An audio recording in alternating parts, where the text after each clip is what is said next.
Perubahan syarat usia minimal calon presiden dan wakil presiden kini menjadi perbincangan hangat. Apa aja sih yang berubah? Mari kita bahas. Perubahan ini bermula dari gugatan judicial review ke MK terkait batas usia minimal untuk mencalonkan diri sebagai presiden dan wakil presiden. Sebelumnya, usia minimal calon presiden dan wakil presiden adalah 40 tahun. Tetapi kemudian ada usulan perubahan menjadi 35 tahun.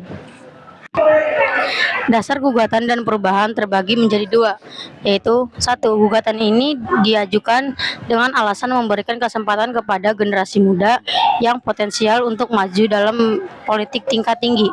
Dua, MK memutuskan bahwa batas usia minimal 35 tahun hanya berlaku jika calon tersebut memiliki pengalaman sebagai kepala daerah, gubernur, wali kota, dan bupati.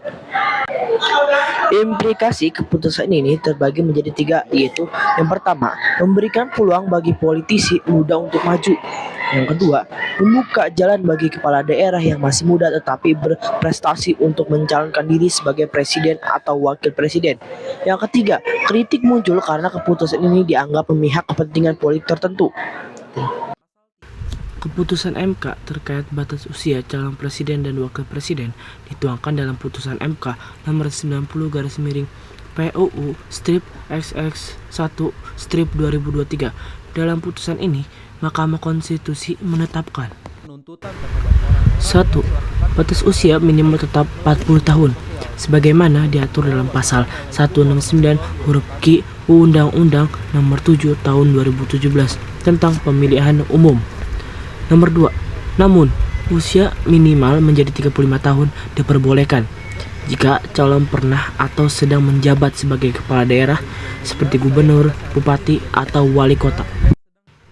Alasan putusan MK karena MK mempertimbangkan pengalaman kepala daerah sebagai faktor penting yang dapat menggantikan usia sebagai indikator kematangan dalam memimpin. Implikasi putusan MK tentang batas usia calon presiden dan wakil presiden dapat disebut sebagai berikut. Yang pertama, peluang untuk generasi muda. Putusan ini membuka peluang bagi kepala daerah muda usia 35 sampai dengan 39 tahun untuk mencalonkan diri sebagai presiden atau wakil presiden. Yang kedua, perubahan dinamika politik. Keputusan ini memungkinkan munculnya calon-calon muda yang sebelumnya tidak memenuhi syarat usia. Yang ketiga, tafsir hukum yang fleksibel. MK memberikan tafsir yang lebih inklusif terhadap pasal 169 huruf Q Undang-Undang Pemilu sehingga tidak hanya dapat usia tetapi juga pengalaman pemimpin sebagai kepala daerah. Izin meminta permohonan. Baik, dibayar silakan. Saya, perwakilan dari Partai Gelora, ingin menyatakan bahwa para pemohon pada pokoknya memohon kepada Mahkamah agar menyatakan pasal 40 ayat 3 UU tanggal 10 2016 bertentangan dengan Undang-Undang Dasar Negara Republik Indonesia tahun 1945 dan tidak mempunyai kekuatan hukum mengikat, atau pasal 40 ayat 3 UU tanggal 10 tahun 2016 bertentangan dengan Undang-Undang Dasar Negara Republik Indonesia tahun 1945 dan tidak mempunyai kekuatan hukum mengikat secara bersyarat panjang, tidak dimaknai dalam hal partai politik dan gabungan partai politik mengusulkan pasangan calon menggunakan ketentuan memperoleh paling sedikit 25% dari akumulasi perolehan suara sah sebagaimana dimaksud pada ayat 1. Jika hasil bagaimana jumlah akumulasi perolehan suara sah dalam pemilihan umum anggota Dewan Perwakilan Rakyat daerah di daerah yang bersangkutan menghasilkan uang pecahan, maka dihitung dengan pembulatan ke atas.